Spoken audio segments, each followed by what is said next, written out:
আসসালামু আলাইকুম। নতুন আরেকটা ভিডিও নিয়ে আপনাদের সামনে চলে আসলাম। সবাইকে স্বাগতম। ইংলিশ রিডিং হ্যাবিট নিয়ে কথা বলবো আজকে। কিভাবে ইংলিশ রিডিং হ্যাবিটটা গ্রো করবেন আর ইংলিশ রিডিং হ্যাবিট কিভাবে আপনার ইংলিশ ইমপ্রুভ করবে। গত ভিডিওতে একটা হিন্টস দেওয়া হয়েছিল। সো সেকেন্ড ভিডিওতে আপনাকে ইংলিশ ইমপ্রুভের ক্ষেত্রে কিভাবে আপনি রিডিং হ্যাবিটটা গ্রো করবেন আরেকবার আপনাকে এমফেসাইজ করা হচ্ছে। সেটা হচ্ছে আগে একাডেমিক বইগুলো আপনি পড়বেন। একাডেমিক বইতে যে রিসোর্সগুলো আছে খুবই ইজি এবং কমিউনিকেটিভ। সেকেন্ড পার্টে আমি বলবো হচ্ছে আপনি নিউজ পেপার পড়বেন। অনলাইনে আপনি সবসময় থাকেন, আপনি মোবাইল ইউজ করেন, টেকনোলজি ইউজ করেন। টেকনোলজি কীভাবে আপনাকে হেল্প করে ইংলিশ ইমপ্রুভের ক্ষেত্রে, এই নিয়ে আমরা হয়তো কোনো একদিন আলোচনা করব।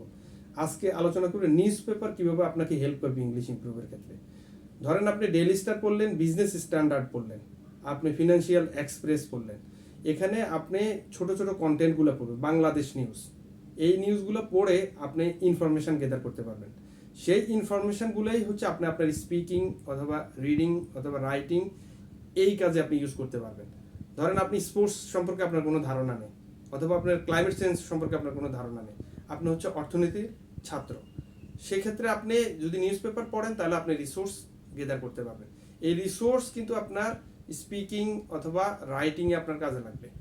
যদি আপনি কারোর সাথে কমিউনিকেট করেন, সাপোজ ডিজিস্টার নিয়ে আপনি হয়তো কারোর সাথে কমিউনিকেট করতে চাচ্ছেন, কিন্তু আপনার ডিজিস্টার নিয়ে কোনো নলেজ নাই, যদি আপনি daily news paper reading habit থাকে, আপনি ইজিলি কমিউনিকেট করতে পারবেন, আপনি অ্যাটলিস্ট রেসপন্স করতে পারবেন।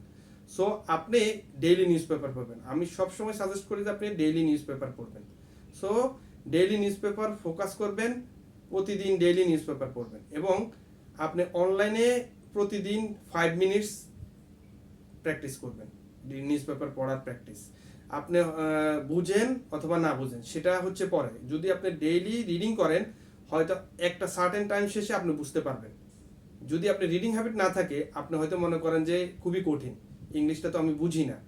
সো আপনি প্রথমে বুঝবেন না, কিন্তু 1 দিন 2 দিন 3 দিন অথবা 1 মাস 2 মাস পরে যখন আপনার রিডিং হ্যাবিট হবে, তখন আপনি ফোকাস করবেন হচ্ছে আন্ডারস্ট্যান্ডিং এর উপরে। যখন আপনার আন্ডারস্ট্যান্ডিং বাড়বে, তখন আপনি আনন্দ পাবেন। সো একটা সময় শেষে আপনার ইংলিশ ইমপ্রুভ হবে। সো রিডিং হবে, এটা হচ্ছে এমন একটা জিনিস, আপনি কন্টিনিউ যদি করতে থাকেন তাহলে একটা সময় পরে দেখবেন যে আপনার ইংলিশ অটোমেটিকলি ইমপ্রুভ হচ্ছে। আপনি কখনো এক্সপেক্ট করবেন না যে আমার ইংলিশ ইমপ্রুভ হচ্ছে না। কারোর হয়তো 3 মাস, কারোর 6 মাস, কারোর 1 বছর। ল্যাঙ্গুয়েজটা যে কেউ ইমপ্রুভ করতে পারে। এই জন্য আমি সবসময় একটা কথা বলি যে এনিবডি ক্যান লার্ন ইংলিশ।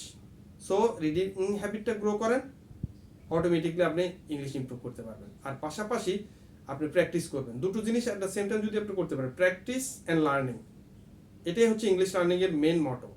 আপনি যদি কন্টিনিউ করেন 1 থেকে 2 মাস, তাহলে আপনার বেসিক লেভেল ইমপ্রুভ হবে।